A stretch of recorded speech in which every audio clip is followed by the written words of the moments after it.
De volta com Justiça em Ação. Quero convidar você a fazer parte do programa também nas redes sociais. Temos o nosso Instagram, @Justiça em Ação, e também estamos no Facebook. Curta a nossa fanpage, é só digitar e fazer a busca em Justiça em Ação. Informações, principalmente sobre aqueles que estaremos entrevistando, conversando, os principais assuntos do meio jurídico, você acompanha nas nossas redes sociais, no Instagram e no Facebook. A relação entre empregados e empregadores está presente na vida de todos, mesmo que indiretamente. Muitas vezes, o trabalhador ou o empregador não exercem seus direitos previstos na lei pelo simples desconhecimento da matéria que lhe garantiria certos benefícios. O direito do trabalho, também conhecido como direito laboral, está concentrado em duas pilastras, o empregador e o empregado. E para falar melhor sobre essa relação, recebemos o doutor Pedro Oliveira. Doutor Pedro, obrigado pela presença. Eu que agradeço o convite e parabéns pelo programa também. Valeu, doutor. Bom, essa relação, ela às vezes beira a polêmica, né, doutor? A gente sabe que não é fácil ter uma relação agradável entre o empregador e o empregado. E a gente vai tentar aqui nessa sua entrevista tirar algumas dúvidas do dia a dia, do telespectador, dúvidas como essa relação contratual, ela é exercida, existe apenas de forma escrita, material, ou tem alguns requisitos que o empregado pode analisar. Bom, eu preenchi os requisitos que o doutor Pedro falou, então eu já posso me considerar como contratado efetivamente, não só no papel. Ou tem que haver um contrato escrito, doutor? Bom, Fidelix, primeiramente, se tratando de direito do trabalho, eu tenho que falar para vocês que o direito do trabalho ele é um direito protetivo. Em virtude justamente dessa diferença que existe entre empregado e empregador, o direito do trabalho ele precisou criar alguns mecanismos para poder tentar igualar essa relação. Sim. E o contrato de trabalho, por exemplo, que é esse instrumento que vai efetivar essa relação trabalhista, o direito do trabalho ele trouxe várias possibilidades desse contrato poder ser feito, e não só da forma escrita. A própria legislação, a própria CLT, ela permite que o contrato de trabalho seja expresso, seja escrito, ele seja inclusive da forma verbal. Ou seja, eu não preciso ter um contrato, um documento realmente para poder ser considerado empregado. Uma assinatura em papel. Não preciso de nada disso. Basta que seja relacionada ali uma atividade entre esse empregado e esse empregador, que eu já vou poder ser considerado empregado. E tem alguns requisitos que eu posso observar que me caracteriza como um empregado? Sim, com certeza. A CLT no artigo 3º, ela já inicia tratando quais são os requisitos que eu tenho que ter para eu poder ser considerado empregado e ter todos os direitos trabalhistas previstos na Constituição Federal. Quais são eles? Eu preciso ter pessoalidade, não eventualidade, onerosidade e subordinação. A pessoalidade é que a relação entre esse empregado e empregador foi estabelecida de acordo com os atributos pessoais daquele determinado trabalhador.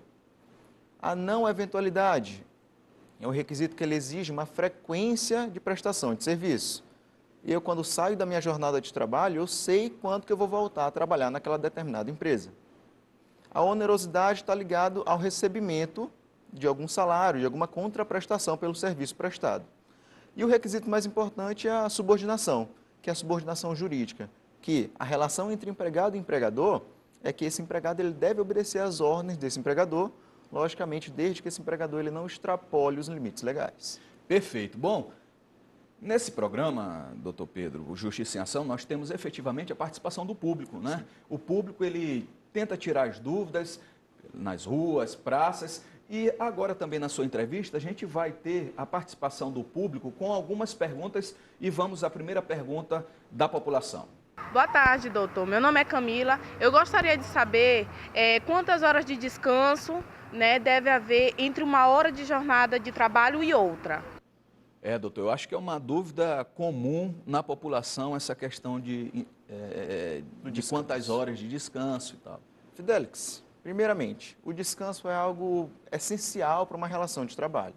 O empregado ele precisa ter esse período de descanso para ele poder, primeiramente, prestar um serviço com uma qualidade que o empregador exige, mas também aquele descanso vai ser essencial para o próprio trabalhador. Se ele não tiver descanso, basta imaginar um trabalhador que trabalha por horas seguidas, uma hora ele não vai mais aguentar aquele trabalho e vai acabar se lesionando e vindo até algum acidente. Não é isso que o direito do trabalho quer.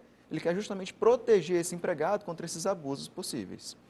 E, dentre os vários períodos de descanso que a CLT prevê, eu tenho dois muito importantes.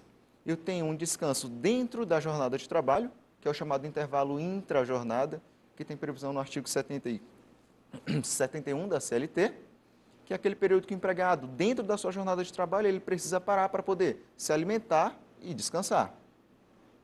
Mas, além desse período intra-jornada, eu tenho um intervalo interjornadas, que é justamente o que foi a pergunta, que é o intervalo que o empregado precisa ter entre uma jornada de trabalho e outra. Entre a segunda-feira do trabalho e entre a terça-feira que eu volto a trabalhar, eu preciso de um período mínimo de descanso. E esse período mínimo está previsto no artigo 66 da CLT, que diz que entre as jornadas eu preciso ter no mínimo 11 horas de descanso. E esse período não é negociado, de repente, Não. se o empregador quiser impor ao empregado, não é negociado. Não, as normas trabalhistas elas não permitem a negociação entre empregado e empregador, justamente porque existe essa diferença entre o empregado e o empregador. Se fosse permitida a negociação, o empregador ele quase que sempre conseguiria obter uma vantagem. Se o empregador, por exemplo, não concede esses intervalos da forma correta, ele, na verdade, ele deverá pagar as horas que ele não cumpriu como pagamento de hora extra. Entendi. Doutor, e o menor de idade, ele pode ter a sua carteira assinada? Ele não só pode, como ele deve ter sua carteira assinada. O direito brasileiro, o direito do trabalho brasileiro, ele permite o trabalho a partir dos 16 anos, salvo algumas exceções, como o contrato de aprendizagem a partir dos 14. Se eu sou um trabalhador com 16 anos e eu tenho um contrato de trabalho, logicamente é uma obrigação daquele empregador assinar a carteira de trabalho. Apesar dessa carteira de trabalho não ser um requisito do vínculo empregatício, como eu falei ainda agora, mas essa carteira de trabalho é obrigatória por parte do empregador. Ele é obrigado a fazer a assinatura, inclusive quando eu for menor de idade.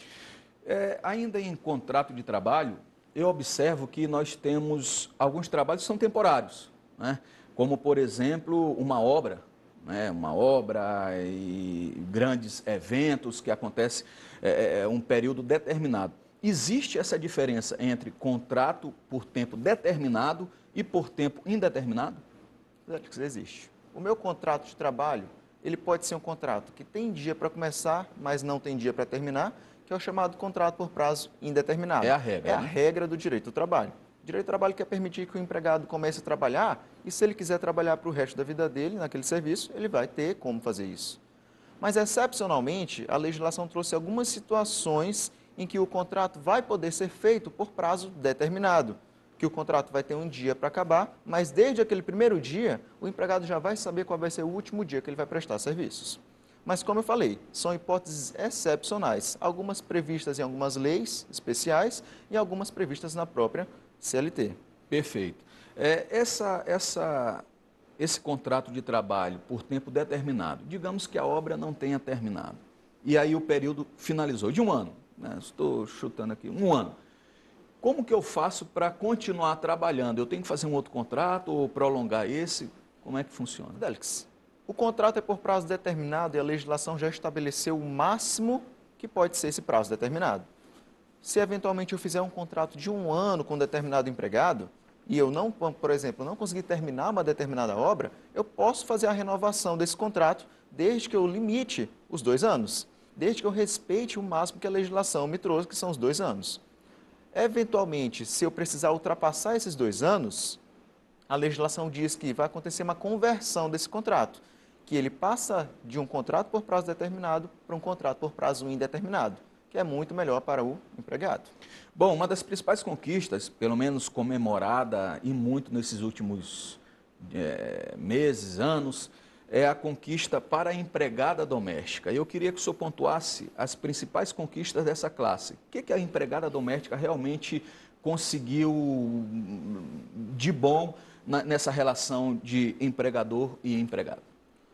Bom, o empregado doméstico, primeiramente, tratando como um empregado em geral, o empregado doméstico foi aquele que, ao longo do tempo, ele foi aquele que menos teve direitos reconhecidos na legislação trabalhista. Mas com o passar, com a evolução do direito do trabalho, ele foi aos poucos conseguindo os mesmos direitos que um trabalhador urbano, que um trabalhador rural.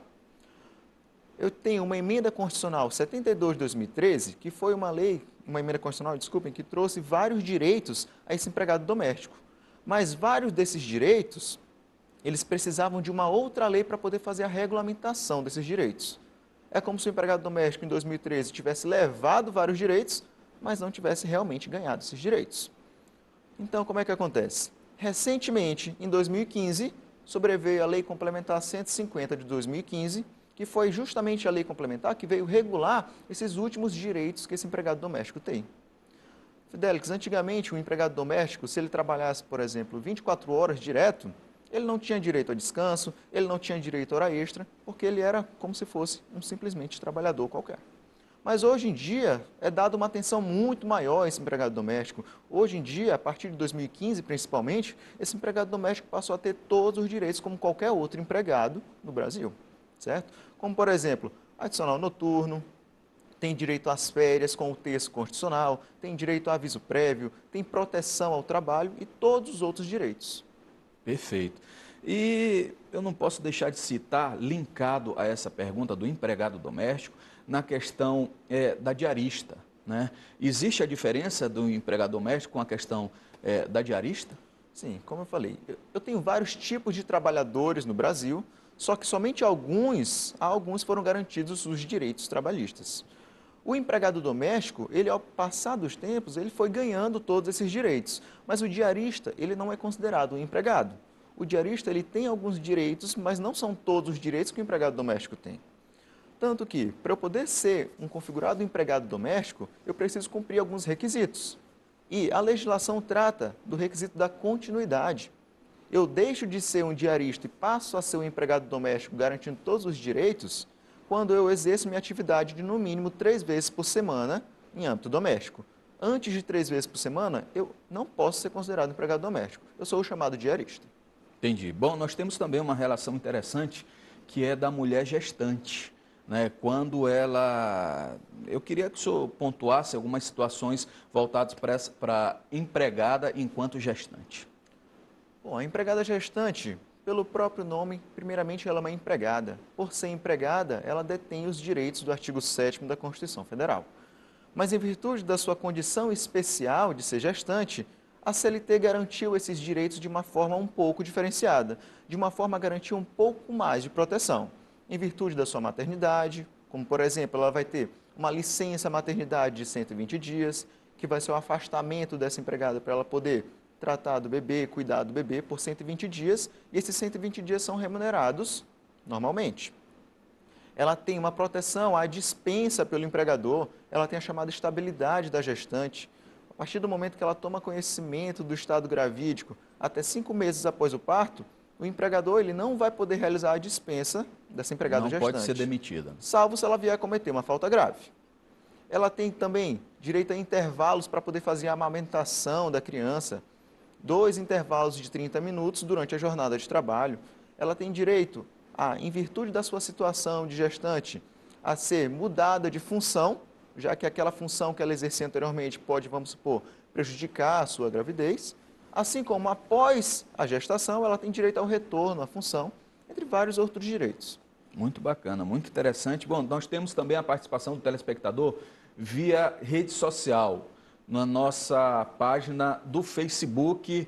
Nós temos aqui o Lenilson Rodrigues, que pergunta: sou estagiário de uma empresa e gostaria de saber se eu tenho direito às férias e se essas férias podem ser remuneradas. Lenilson, primeiramente o estagiário, não se zangue comigo, o estagiário não tem direitos trabalhistas. Não estou dizendo que o estagiário não tem direitos, mas direitos trabalhistas ele não vai ter. É para o trabalhador e não para o estagiário. O estagiário, por exemplo, tem direito às férias? Não tem direito às férias. Na verdade, o descanso do estagiário vai ser o chamado recesso. O estagiário tem direito a recesso de acordo com o contrato de trabalho. Se ele tiver 1 ano de contrato de estágio, ele vai ter direito aos seus 30 dias de férias. Se ele tiver 6 meses de contrato de estágio, proporcional, ele vai ter 15 dias de férias. E ele perguntou se vai ser remunerado ou não. Sim, essa bolsa vai ser remunerada. Só que a bolsa do estagiário, para ela ser remunerada, é somente se o estágio for um estágio não obrigatório. Porque se o estágio for um estágio obrigatório, aí a bolsa se torna opcional.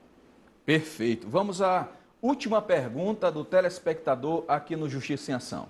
Doutor, meu nome é Alessandro. Eu queria saber se o empregador ele pode recusar dar as férias para o empregado, se ele precisar, necessitar, quando ele pedir. Doutor Pedro, pode haver essa recusa por parte de quem contrata? Fidelix, primeiramente, para eu poder chegar nesse momento da pergunta, eu preciso explicar algumas coisas anteriormente.